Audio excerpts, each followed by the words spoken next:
Salam salam, Dave. Dina. Hey, Atef, how are you, man? I'm good. How's it going? I'm good. Welcome everyone again for joining us today. Today we have Dawit Lessanu to share us his tech journey. And thank you everyone for taking time to join us and share your time with us. Dawit, thank you so much for willing to join us and share us your journey.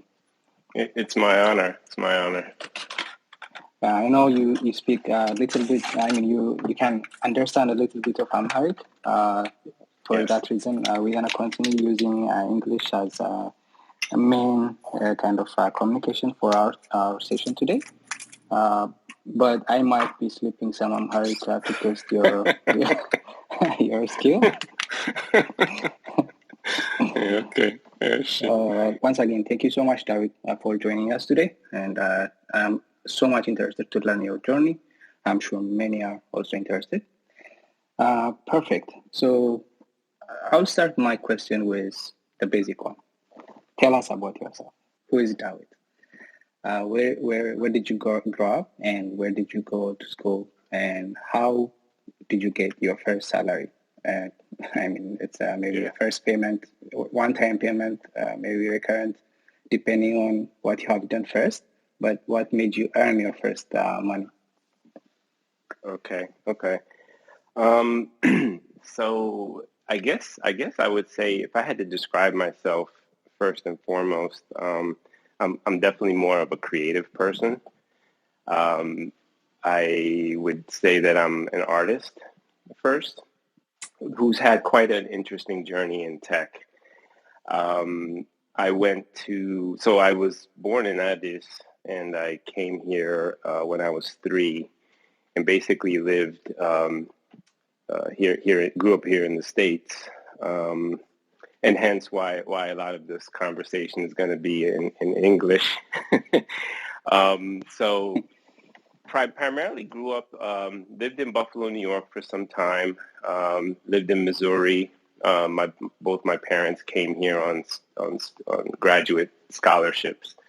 So they were studying. My dad was becoming a civil engineer. And then, when the situation back home turned not so favorable, they decided to stay here, and we, just grew up here. So I went to Teaneck High School. That's up in northern New Jersey. And I went to Rutgers for my undergraduate degree in mechanical engineering, and I got a second Bachelor of Arts in Africana Studies. And my first job was really an internship that I got in while I was going to college. It was a summer internship, and it was with a public electric and gas utility company working at their corporate headquarters. And that's really where I first got introduced to programming in VB, Visual Basic. And back then, I think it was like VB 3.0 maybe, or something like that. We're talking 1990. You're exposing yourself, by the way. You are exposing your age. Oh, yeah. Yeah, I've been in tech now, like going on, since '95 when I graduated. So that's amazing. It's been a long time, 27 years now, I guess, at this point. Yeah, and so I learned early VB, and from there it just I've always been kind of into tech, whether it was from growing up playing video games and that kind of and those kind of things. So I've always been interested in gadgets, and I remember getting the first iPhone and waiting in line for it and all of that. So I'm a creative enthusiast who's passionate about technology. It's been an amazing career. I wouldn't go back and really change anything about it. I learned a lot, met some amazing people, traveled to interesting places, and just experienced things. So that's kind of my highlight, and I'm sure we'll dive into different parts of it through this conversation. Absolutely. Yeah, I think thank you. You have covered all of the question I asked. So let's proceed to the next question Okay. because you are eager to jump into the tech, but I want to maybe go back to that before you joined the tech. And you went to a university and you actually studied mechanical engineering plus African studies at the same time. And can you tell us what happened? Yeah, sure. What made you decide to go through that? Well, my initial, it's interesting because my initial, coming out of high school, I wanted to become an artist. I wanted to go to New York. I wanted to study at the School of Visual Arts or join, NYU Tisch school and pursue that. But, my parents being Abishai, they're very conservative and, I didn't have much choice. It was either you're going to be an engineer, a scientist of some kind, or, a doctor or lawyer or something more conservative kind of field. So I was fortunately good at math and science. I've always been a very studious person. And so I went into mechanical engineering. And, you have to pick some electives, some liberal arts electives. Very few they offer in engineering. But at the time, I decided to take some Africana Studies classes and really was amazed to learn what I didn't know and wasn't taught in high school in America about, just Black history in general. And I was very fortunate at the time to have actually Professor Ivan Van Sertima, who's quite a renowned Africana Studies professor, and Dr. Tate was also head of the Department of Africana Studies, and we had a really good relationship. Many memories till this day, and my passion, I just kind of rose to the occasion and decided to take more and more courses. And by the time I was a junior, I realized I had amassed enough courses in Africana Studies that, with just a few more classes, I could actually get a second bachelor's degree. So I went for it, and it wasn't anything intentional or planned. It was very challenging, balancing both curriculum, both workloads. But I think in the end, it kind of was a good balance. It wasn't all hard science. It was also like writing, humanities, history. Yeah. So that's kind of awesome. how I fell into that. Yeah.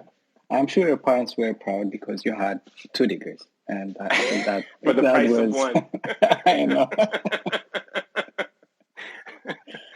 Yeah. I'm sure because most Ethiopian parents, Habesha parents mostly, they are proud when their kids and anyone, even relatives have 2 degrees.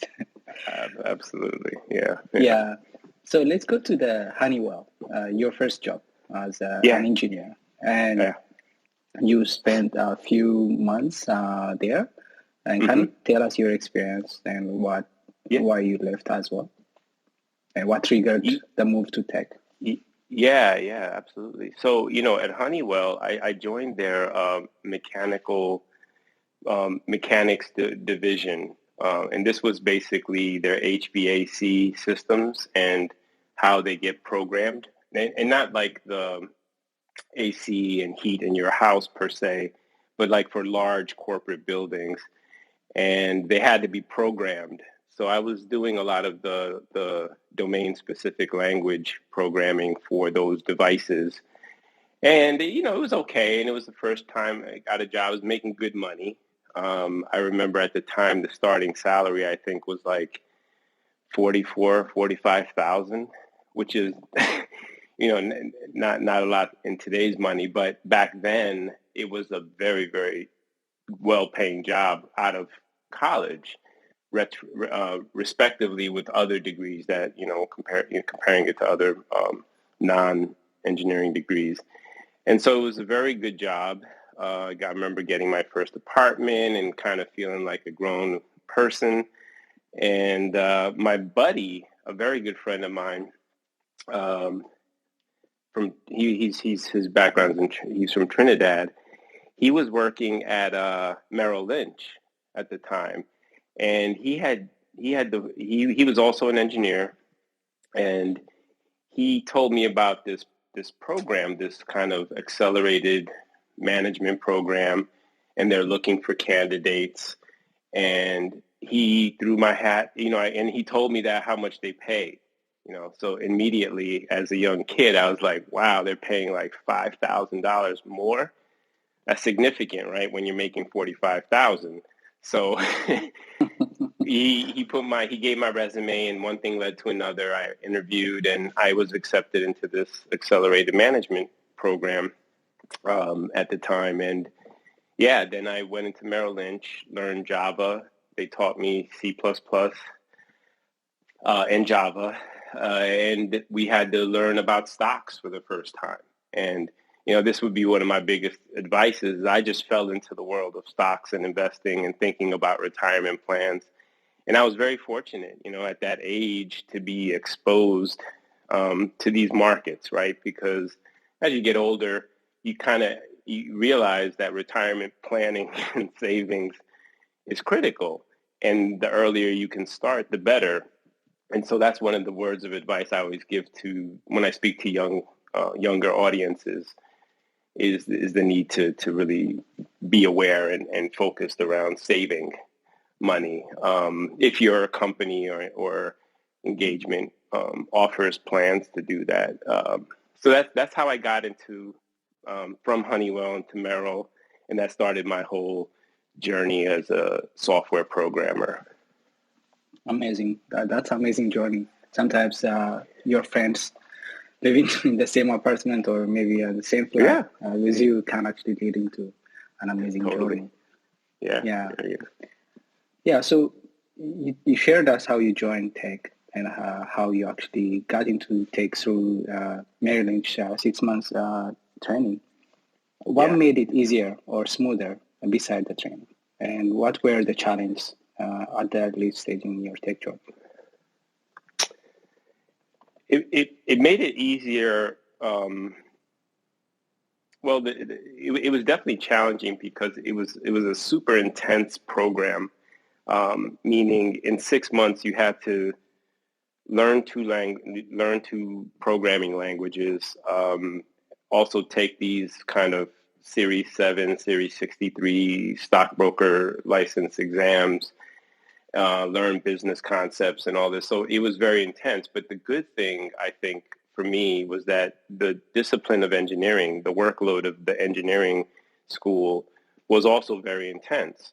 So I was kind of used to being under the gun, having to study a lot of technical information, digest it, and then be examined, right? Take a test. So I think coming out of college with that kind of just discipline really helped me transition into this very competitive, very fast-paced world of finance. Amazing. That's actually amazing.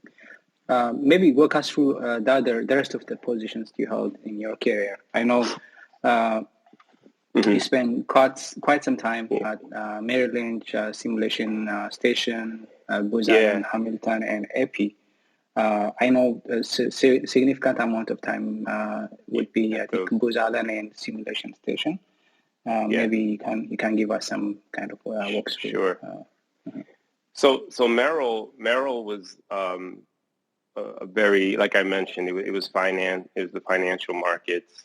Very exciting time, especially the early 90s. I mean, this is when like the .com era was happening. And I actually left Merrill because one of the vice presidents was going to become a chief technology officer at a different company.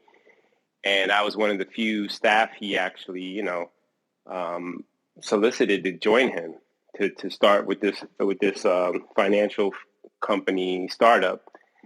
And, at the time, you don't have kids, you can take risks. Right. So I left Merrill, making good amount of money as a consultant. And that's when I, went into that field. It didn't last long, maybe a few years. And that's actually not even probably, if you see in my LinkedIn, it's probably there. And then another friend of mine from high school was a consultant with Booz Allen Hamilton. And, we got to talking. I told him, I'm free. I'm leaving this other venture. And he said, I can get you a job at Booz. And then I went to do Booz. And Booz was really transformative. That's really where my career into management took off, So instead of being just a software programmer, now I managed, over time, I was given responsibility to manage a team of software developers. So that's when I started to learn more than just the code, right? Then you get into code quality, code testing, deployment, production support, so on and so forth, getting into contracts, how you do bid for contracts, more and more into the business side of things. And that's why I stayed with Booz Allen for 10 years, until I kind of felt I hit a bit of a ceiling there. And and then in 2012 is when I had my most significant kind of catapult in my career, elevation, was when I became chief architect at the Associated Press. So that was a big step for me. Very exciting transition. So going from developer to software development team manager, and learning the ins and outs of how to manage teams, the discipline of engineering and doing really proper software development, lifecycle management, and so forth. That opportunity, I was able to transition into doing architecture. And architecture was very appealing to me because it requires storytelling. It requires a different kind of visual skill. And because I'm an artist and because I have a very creative side to me, I did very well. And it was just a kind of a natural fit. And so I decided at that time I didn't want to continue programming and being a software engineer as much. And I wanted to go into IT architecture and lead architecture teams. And, architecture and IT is not very different than traditional, what you think of as architecture for like buildings and structures. It kind of takes a lot of those same principles but into the IT world. So that was exciting. Working now for the Associated Press. It's a global company. You're exposed now to concerns globally. You have to think about things globally.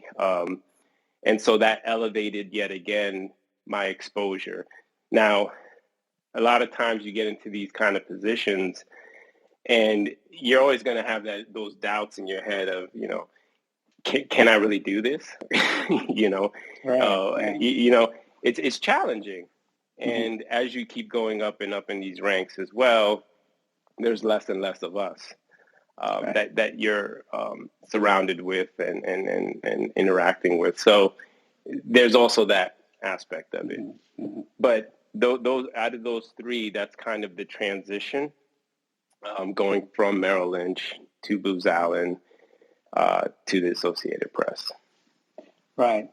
I think you had amazing career, and I think it's impressive how you actually managed to be where you are right now.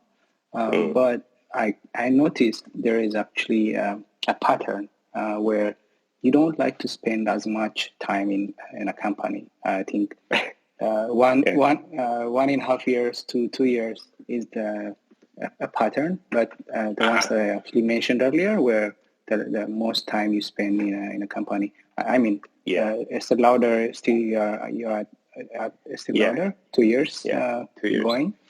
Yep. And Can you tell us what strategy you are using, or is it a strategy or is it opportunity first? It's where readiness meets opportunity. I'll just say. Mm-hmm. So what I mean by that is you should never get too comfortable in any position, right? Comfort is going to be your weakness because when opportunity presents itself, you may not be ready mentally, or even like your resume might not be up to date, as an example, right? You don't keep your profile on your LinkedIn where you network with other people up to date. Those kind of things I always tell people is the always being ready, right? Always positioning yourself in the best light, and manicuring your external image is important. Now, with the pattern that you described with 18 to 2 years, some of it was just circumstance. I enjoyed, for instance, Macmillan was a lot of fun. It was in the higher education space. So Macmillan is a major book publisher.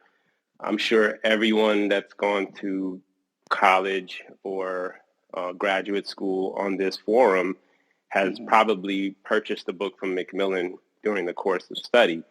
So they're a huge international player based out, formerly from Germany. And that was my really biggest entry into the cloud space. So cloud technology, I was helping them modernize and transform. It was a lot of fun. But when they decided to take their leadership, their corporate IT leadership, moving to Austin, Texas, I didn't want to go. My family's here, my kids are here in New Jersey, and I didn't want to be that far away. So that kind of ended that relationship. And, but I left with a lot of different networks of people that I met. For the former CTO of Macmillan is now the CTO down in Florida for another major ed tech company. I met private equity investors that deal in the ed tech space. And so, just through that network alone, I sometimes do freelance due diligence for private equity companies that are investing in ed tech, right? Ed tech startups. So I go in and I interview their technology stack. I do an evaluation and I give them advice on the risk for their investment. And this just sprouted up organically through my time and exposure at those 2 years in Macmillan. So it's paid off in dividends. If you perform well and you make good impressions and you're always networking and you're always ready for opportunity, as an example. Then I went on to HedgeServe, and that was more in the finance space. But for me, they were a little too conservative, meaning I realized that if I stayed there too long, I wouldn't stay current with like the technology. And, they initially gave me a very high pay and they said all the right things to kind of get me to join the team. But once I was there and once we started putting plans in place, there was just a lot of pushback. There was a lot of like resistance to change because IT is as much cultural change within companies as it is just IT strategy. So it was difficult, right? And I realized, okay, look, if I stay here another 18 months, I'm going to be so far behind in cloud technology. I don't know if I'll be able to leave, right? So I left HedgeServe and I went to ASCAP. And then that one was a little better. But again, ASCAP, I don't know if most people don't know, they're in the music industry. So what happens is all the artist music that we listen to, like on iTunes and Spotify and Pandora, whatever you listen to music, all that streaming, they have to get paid. And so ASCAP is the largest and the oldest royalties paying company in the United States.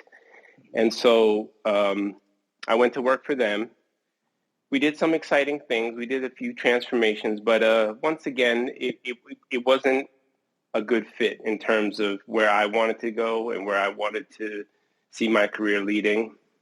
And so rather than waiting for an opportunity, this time I proactively looked for a different opportunity, and that's how I landed here at Estee Lauder. And I have had, Estee is probably the best company I've worked for in my career. I'm very happy about where I am now, and I'll probably, hopefully things work out, and I'll end up retiring here. Amazing.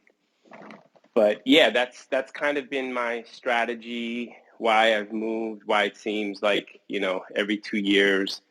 That's interesting. what I would say. Yeah. Interesting. So maybe I wasn't planning to ask you this, but I haven't noticed. Maybe there is you studied kind of MBA in the middle. Did you actually got the inspiration when to move into management after you MBA, or you actually wanted to study MBA to actually equip yourself more? Because earlier you said readiness meet opportunity, and how were you like getting ready for the management role? Yeah, no, excellent question. So when I started managing teams at Booz Allen, right, like one of my characteristics is when I do something I really want to do, I go all in, right? Like I really dedicate myself to mastering a topic or a subject matter. And so when I started managing teams, I said, I have a natural way of just working with people and I'm a very collaborative person, but I wanted to expand my knowledge of management. And I remember talking with other peers, what's valuable in terms of moving up in the management realms, getting those higher level, director positions, and VP positions and so forth. And a lot of it was based around you need an MBA. So it seemed like that was in the best way to go forward in terms of a career boost. So I got my MBA, and the company was paying for it. So Booz Allen paid for my MBA. It took me a little bit longer. I was I was a father of 2 boys, so you had to balance the work life and academia. So I paced myself, but I finally got it. And I also got certifications. So knowing that I also wanted to move into architecture, I looked at like, what do you need to be an enterprise architect, and TOGAF certifications. And, if anyone is thinking about specializing in a career, because now it's all about specializations, you should look at getting that paper behind your name, whether you're going to cloud, you become a Azure, AWS cloud architect, or a solution architect, or solutions developer, or DevOps specialist, whatever that passion of yours is that will kind of give you those credentials, legitimize your experience. You should work towards preparing those, not because there's a specific opportunity, but when that opportunity presents itself, you're ready. All right. I think you have answered most of the question. I have 1 or 2 questions maybe. Absolutely. To go over. Yeah. So you are a Black person. We cannot hide that. And you have made amazing paths in your career. And you are immigrant.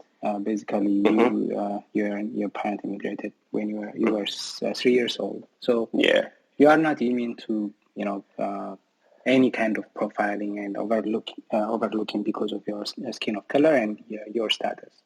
Even though you are American, you might be overlooked, or you might be facing all the challenges that the Black community are facing, right? So can you tell us your experience as a Black and immigrant person? Yeah, I mean, look, I've faced explicit racism when I was much younger. in the court, in our outside settings, right? There's been situations, right? But in terms of the corporate world, I can't say that anyone has been explicitly discriminatory to me in any way, shape, or form. However, I did at one point wonder why at the level I was at, I've never been a CTO, right?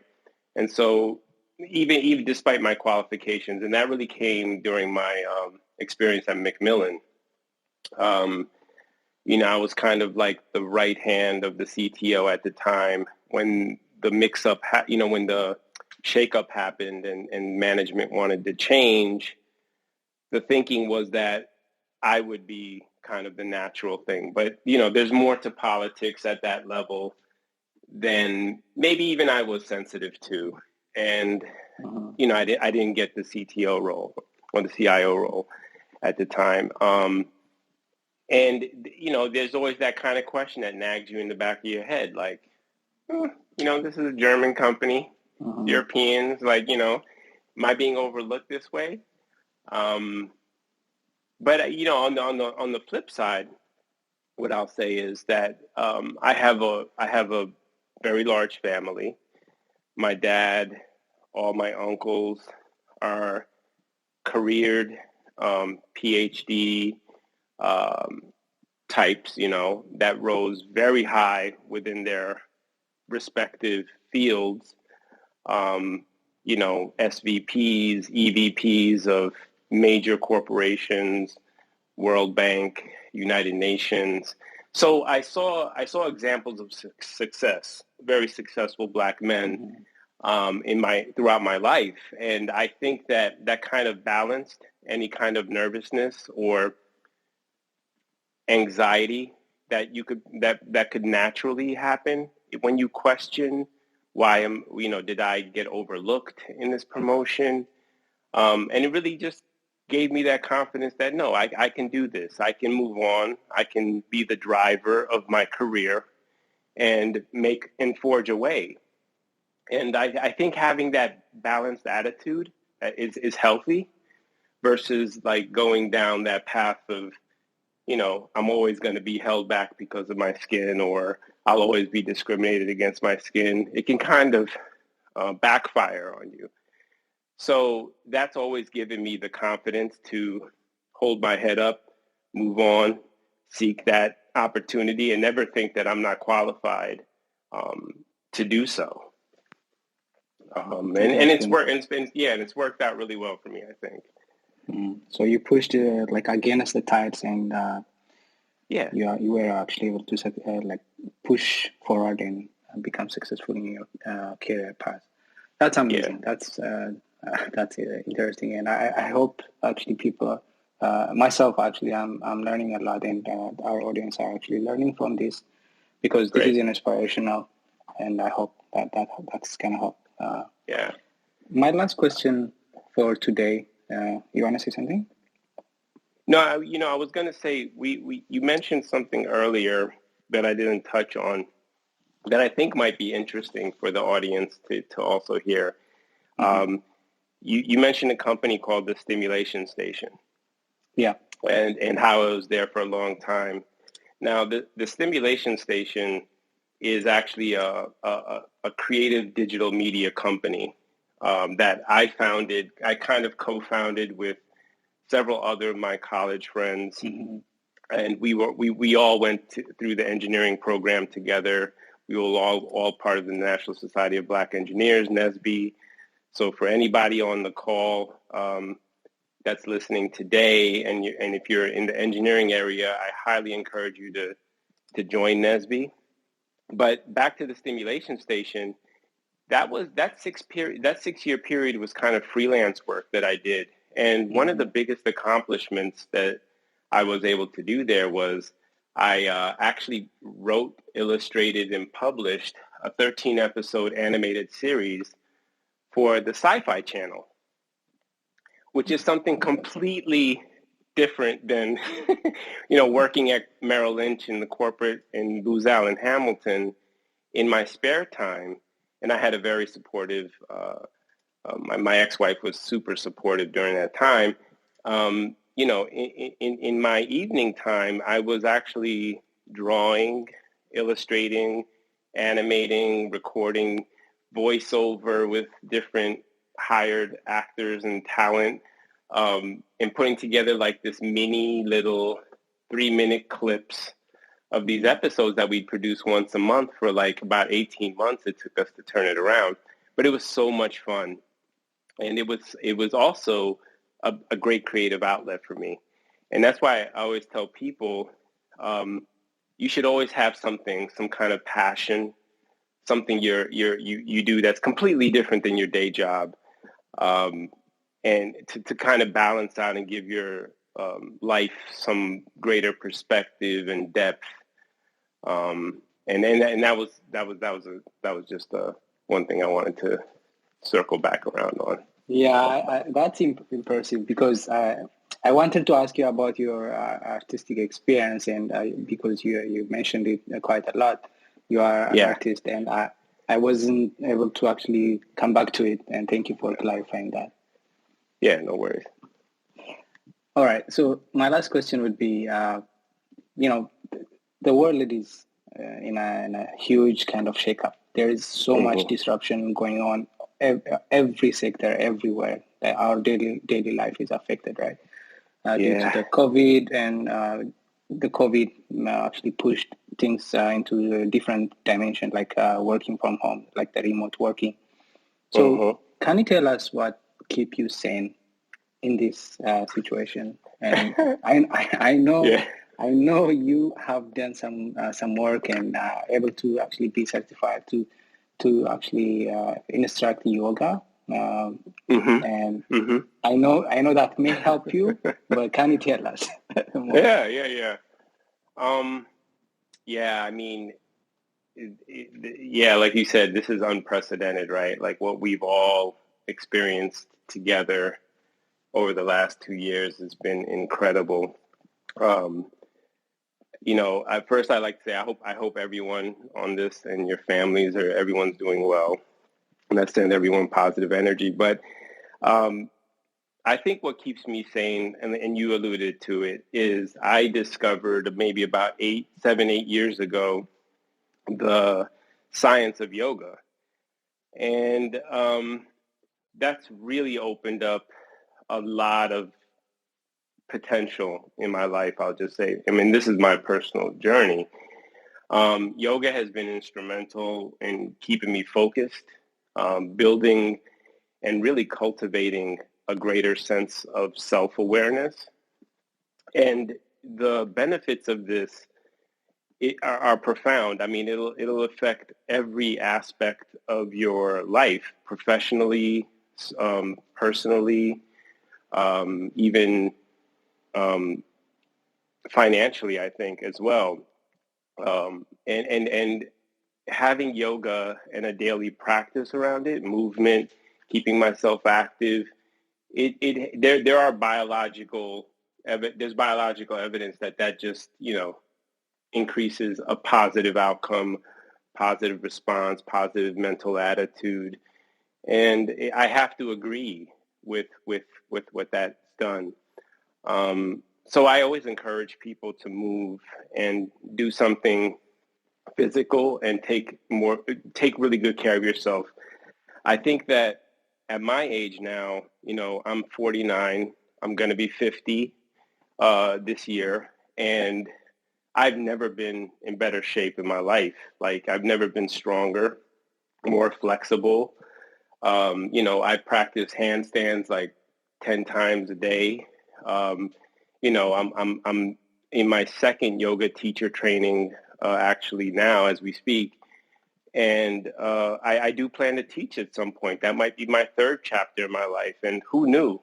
Who knew that 20 years ago, if you told me, Dawit, you might become a yoga instructor one day, I'd have laughed, because I would have been like, that's insane. Like, what the heck is yoga? And so that is what's been a big part of really helping me navigate this very, very difficult time, you know, mentally. The other part of it, I'd say, which is also important, is diet, right?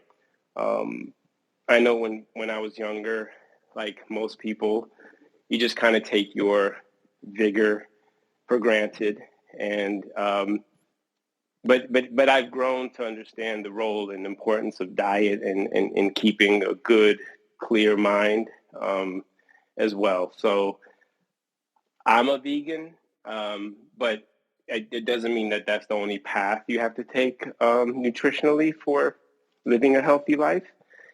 That's just the path I chose.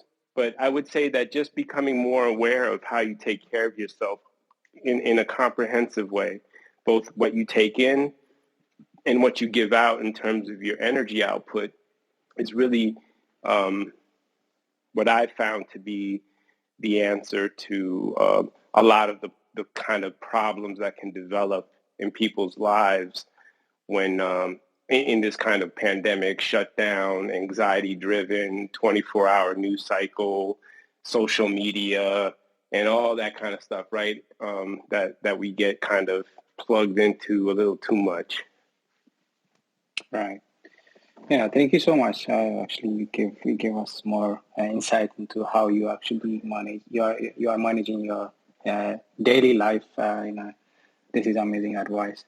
So I think I'm done with my questions, and maybe if there is anyone interested to come up to the stage and ask David question, you can come up maybe, or maybe you can also send me your question by back channel. Feel free to join the conversation. All right, Abel is coming up. Thanks, Steph, first of all. And also, David, it's really an awesome journey that you just shared with us, and thanks a lot. Myself, being in a tech, I completely had another question, but then later I changed my mind because I really wanted to talk about or maybe ask the last part of the conversation, the fact that you mentioned that how we should start taking care of ourselves. So my question is simple. When did you start, and when did you realize that you should take care of yourself? Great question. Probably I came to it, I'll say I came to it kind of late. I wish I had learned about yoga in my 20s. But you come to it when you're ready, right? When you're exposed to the information at the time that's right. And I've been doing yoga. And when I say I do yoga, I mean I do it, really do it. Like I go about 6 days a week. And I've been doing that for about the last 8 years. So I was probably in my early 40s when I first got introduced to yoga. And I changed my diet probably 2.5 years ago. I was vegetarian and eating fish for a long time. And then, you know, as you get older, you also realize, at least in my family, I'll say that my parents' generation doesn't really talk about health-related matters with us, the younger generation, as much as we probably should be. And just in general, it's kind of like frowned upon to talk about health issues in our community. And, you know, I'm talking more widely, at least my experience, right? I could speak just to my experience. And it's unfortunate. I think that, you know, kids and their parents should have that talk at some time, not when you're young, but when you're older. And so I've really changed my philosophy of, you know, the importance of self-care and put that first in my life now. And I encourage people when I'm able to talk and they're willing to listen to do the same at whatever stage you're at in your life. That's it. Answer your question, Abby? Yeah. Yes. Okay. Thank you. If you have a technical question, you can also go ahead until any next person comes in. But Okay, another. You have another? Okay, I do have another one question, a little bit technical. So I'm not sure if you're still in the cloud business. Are you? Yes.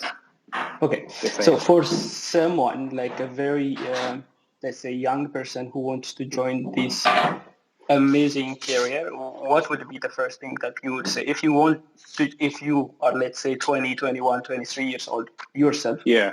What Yeah. would you advise for that person? Oh, man, if you were 21, 22, 23, I mean, my goodness, it's so many options at this point. What I would say is keep an open mind, right? Don't, just stay open to a variety of different experiences because there's such highly specialization in the tech field, right? Now you have people that like some people might really be good and be drawn to coding, right? And they want to code. Other people may go into user experience design, UX design. Some people may have a really good talent at testing software. I've met some very talented testers. And each one of these areas are entire disciplines in themselves. You could spend years and years mastering. So what I would say is as a young person, try to get as much exposure to all aspects of this thing, right? Some people are good at doing networking, infrastructure, and specifically in the cloud space, they've also kind of specialized in those areas. But to generally get exposed, I would say, start with the certification and not necessarily that you have to get certified. It's great if you can get that. But the teaching, the learning paths, the modules, the hands-on will start to, you'll start to slowly discover. And again, this goes back to my taking care of yourself. You'll start to cultivate a sense of awareness of who you are, what you like, what you're drawn to, and maybe what you're not liking. Like I never, for instance, liked database design. I just, I had to do it and I had to understand it, but it wasn't like an area. I found it very boring, like that area. I like to stay more on the front end, but that was my kind of thing. Nothing, it's no judgment on databases, but it's not really my forte. So I would say just keep an open mind, try to get as much exposure to different aspects, meet people in other aspects, network. There's so much networking. You might be drawn to machine learning. Data science is like a huge area that's exploding. And along the way, you'll get paid well, right? And on your personal kind of growth. So that's my advice to you right now. And you'll find your passion. You'll find the thing you're good at, the thing you can carve out for yourself and make a way. But don't worry. If you're not sure, if you can't find, you're in the right place. That's where you should be. And you'll figure out what you like to do. yeah, thank you, Abel. Thank you for coming to the stage with a Yeah, brave heart and asking great questions. Great questions, man. Yeah. Yeah. So Thank you, David. Take Dev. I have two questions from audience. One is a bit generic, but I think you can give us a little bit generic answer as well. What did you suggest? What roadmap did you suggest to follow for the college student who wants to be a software engineer? So kind of what tips do you have for anyone who is actually studying in a college, but who wants to be a software engineer? Well, number one, get good grades. I think that goes without being said. Focus on getting your grades.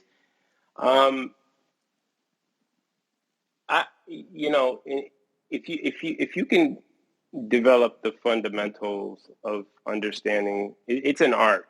Software development is truly an art. Those who are really good at it are, I think of them as sort of artists because they're very good at a language, and they can manipulate that language to create, all the different experiences we have with technology. So if you're doing that, what I would say is build a foundation around a language, whether it's Java or any of these other type of there's so many languages out there.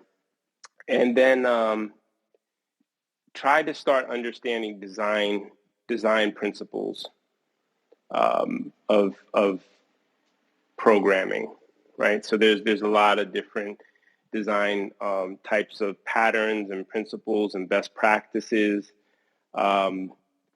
There are cookbooks out there, right? And these cookbooks really are developed around what are industry best practices, because a lot of times what you start to discover is that you're really programming a lot of the same type of, I'm getting a little nerdy, but sort of the same patterns of your algorithms and your languages, right? So, and maybe this is more advanced, but over time, those kind of cookbooks or patterns make you a very fast and efficient programmer, I would say.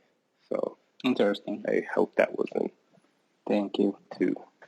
Thanks, Max. I have another question from audience, and I'll come back to you, Mohammed.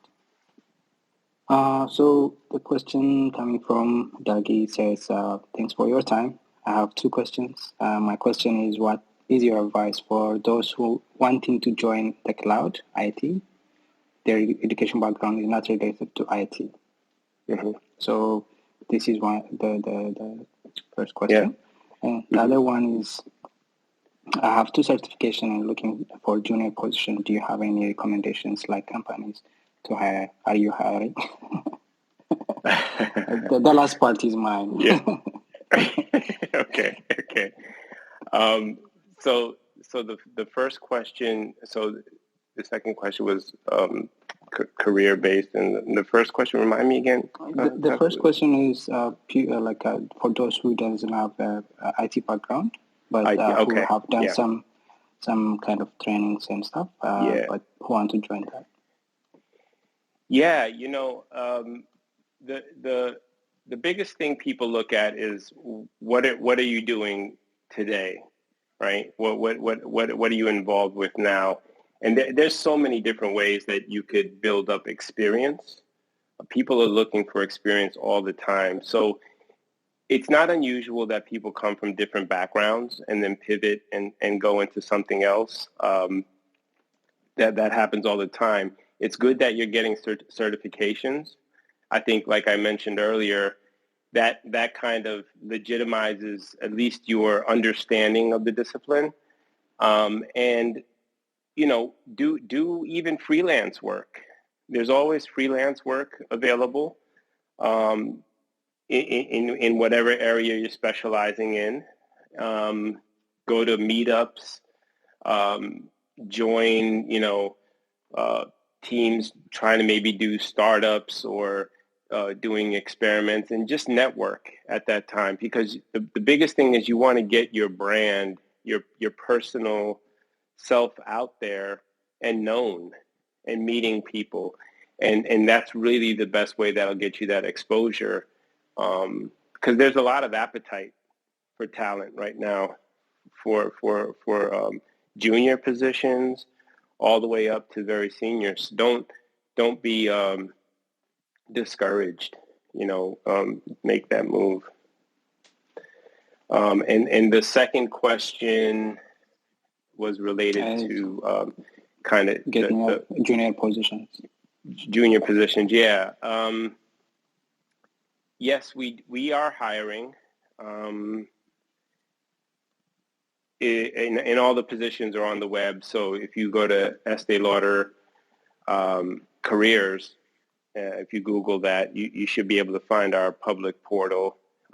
Depending on what your skill set is, everything that we have publicly available is out there. You could also, I'm also on LinkedIn, so anyone that wants to connect, you can find me there as well. But yeah, that again, that would go back to just again, networking, especially if you're in a junior position. networking, getting involved in something that will give you some kind of experience. So when there's no gaps in time where when an employer is looking at your resume, you know, they don't have to ask, like, what have you been doing for the last 2 years? You should have something to say, even if it's a personal project, like, oh, I created a website for my family, or and I did this, or, you know, try to be creative to show that you've been applying what you learn.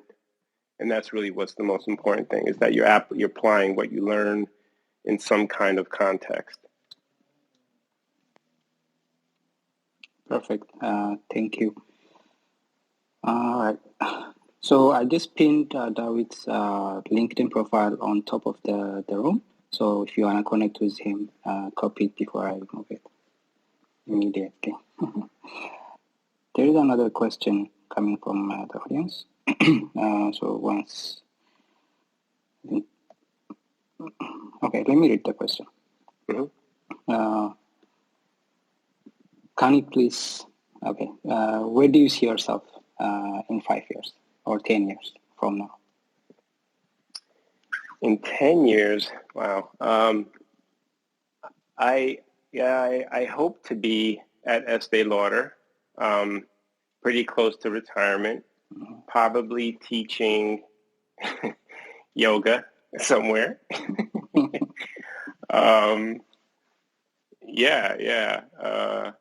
In 10 years, yeah.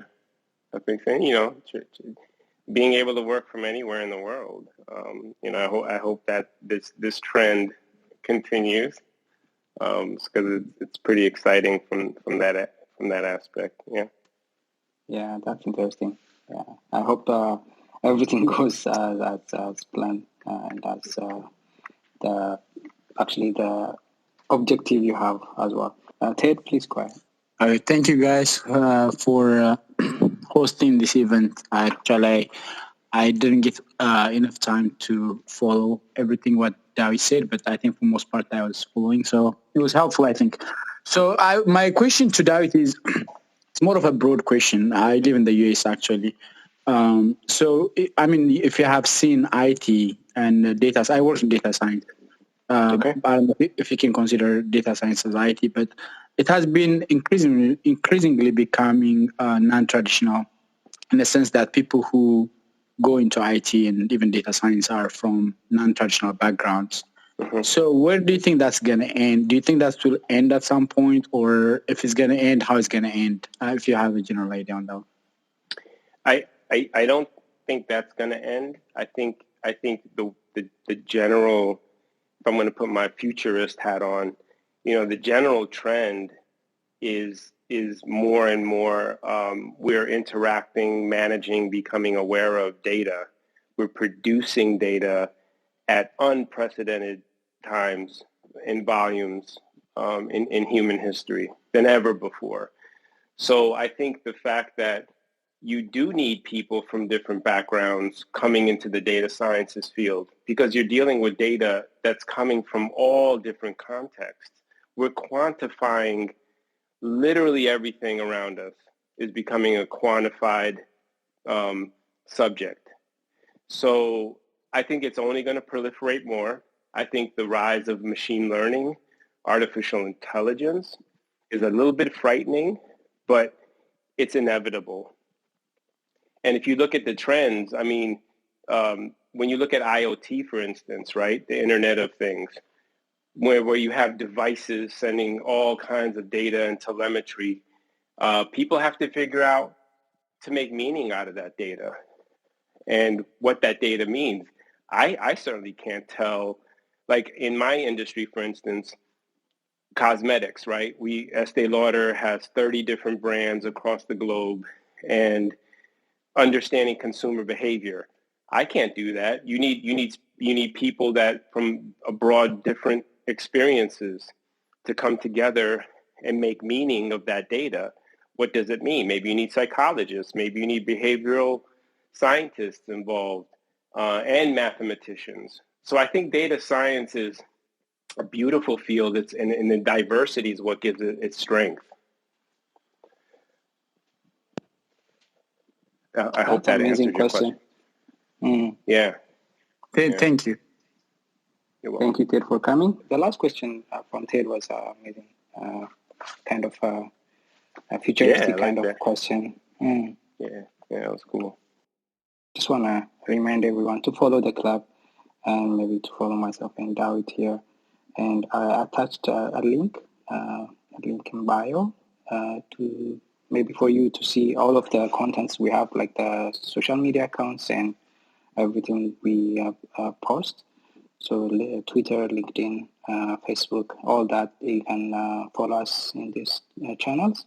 You can also listen to our podcast on Spotify, Apple Podcasts, and Google Podcasts on our website as well.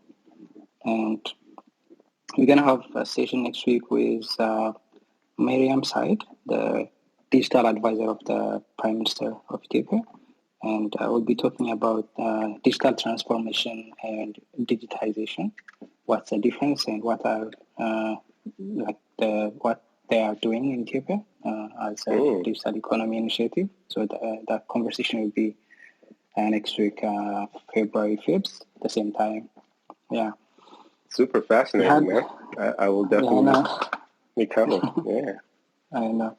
Yeah, we had a session, I think, in November to talk about like the journey so far. And we had a panel discussion. It was amazing turnout, and we had that. So we spoke about the same thing again and again. So this Alamayo actually helped this happen, so that they actually come and join us as well. Yeah. So that's about it. Yeah. Anyone, you can come up and ask your question before I wrap up today's session. All right. People are shy.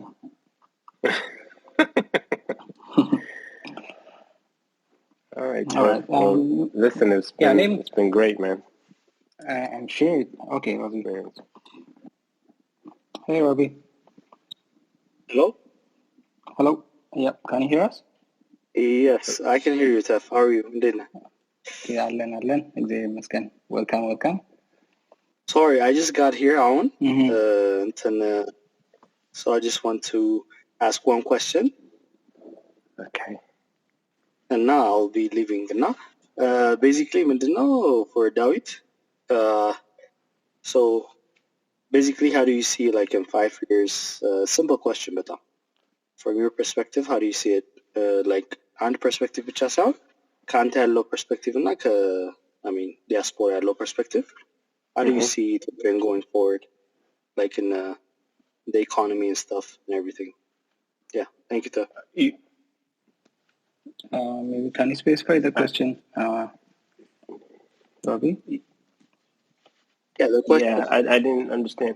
Yeah, the question is basically in 5 years from now, like how do you project it if you're like, I don't know, leading the country and stuff? How do you project it to be like implementation wise? Is it going to be very slow or fast? Like, can you give details? Like, the diaspora, any sound? The diaspora but what specifically is gonna when you say it? What is an attack? I'm assuming the question is to like if Dawit is the leader in Ethiopia. ማለት እንደ አሁን ለምሳሌ in the right successful owner companies, do you see like projection like for diasporas to come and actively? Because the past couple of months, as you know, diasporas, they've been actively looking for opportunities. So አንዳንዱም ያላገኘ ሰው ብዙ አለ፣ ያገኘም ሰው ብዙ አለ። ግን አብዛኞቹ were kind of like disappointed ያለው ነገር እና they're just wasting their time እዚህ በመምጣታቸው. Now, how do you encourage more of people coming here? Practically on a value, but way. How do you see it? Because a lot of diasporas disappointed about what happened. Coming here. Yeah, exactly. So, for the diasporas, yeah. It's not a simple question. I think it's actually, it's. You kind of stumped me a little bit, Robbie. Yeah, so I don't. Look, I ask a difficult question. I always I think there's tremendous opportunity, not just in here in the States, right? But if you take the example of like what's happening in West Africa, for instance, and how more and more tech startups are really taking off and making inroads in some of the mobile spaces. I mean, I think the some of the challenge has been with in Ethiopia has been around the infrastructure and the modernization.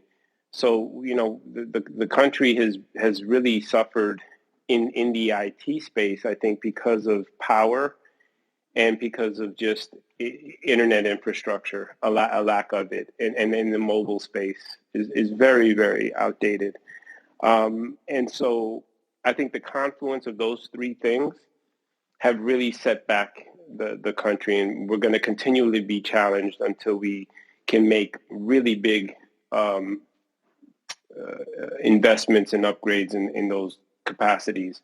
Now, more broadly speaking, there are, I think, insourcing opportunities within the country.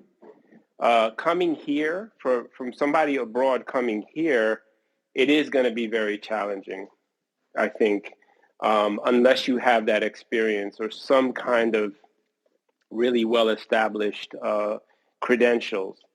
Because let's face it, we live in a meritocracy here in the U.S., and everything is based on what kind of paper, what kind of experience, and a little bit about who you also know.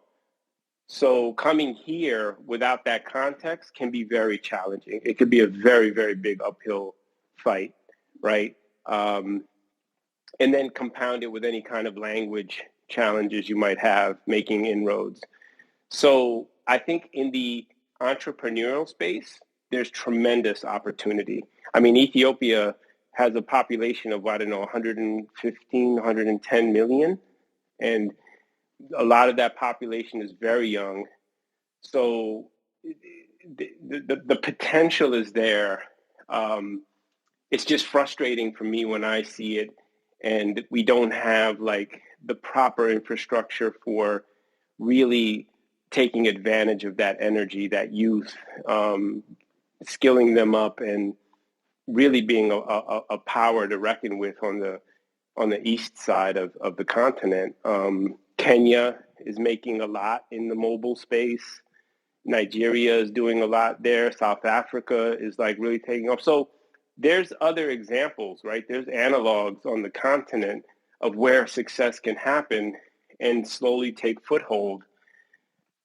But, I think there's just a lot of fundamental struggle for our country to turn that around and catch up.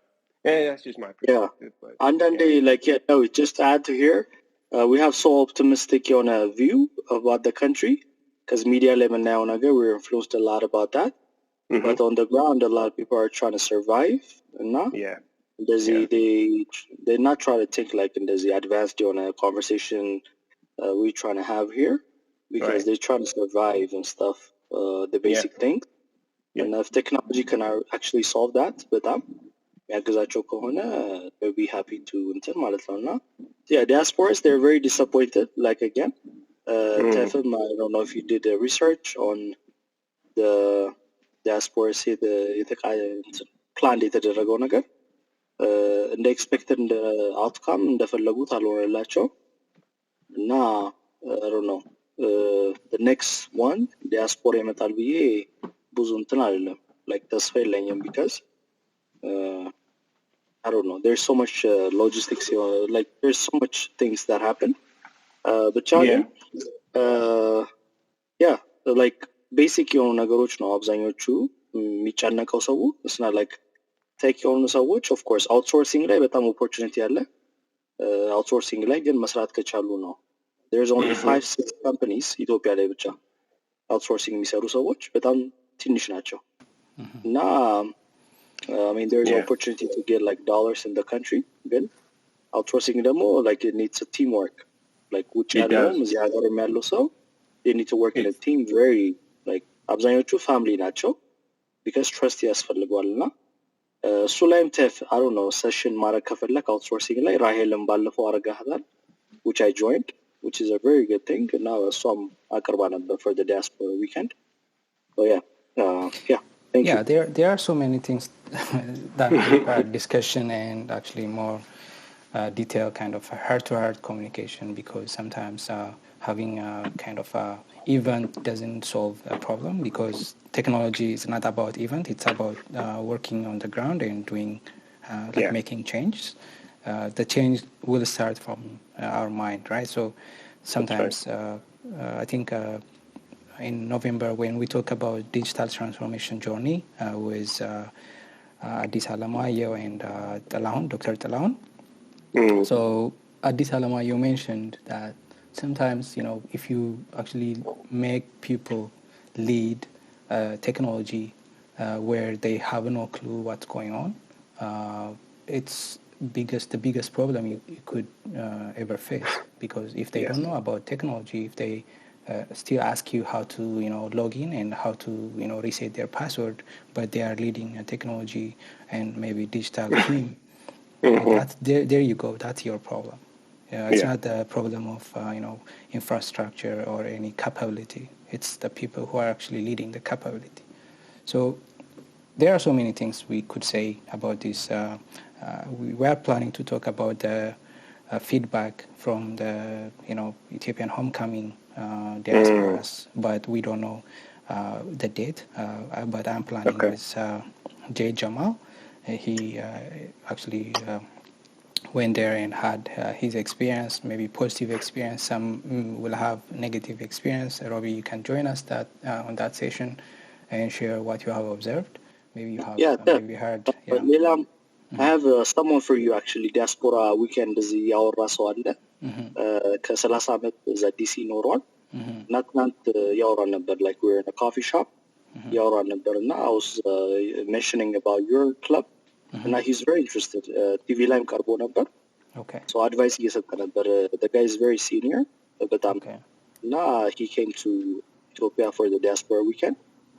እና if you're wanting to do that, I can introduce you to LinkedIn. I can send you more information. Perfect. And now the guy can actually add that.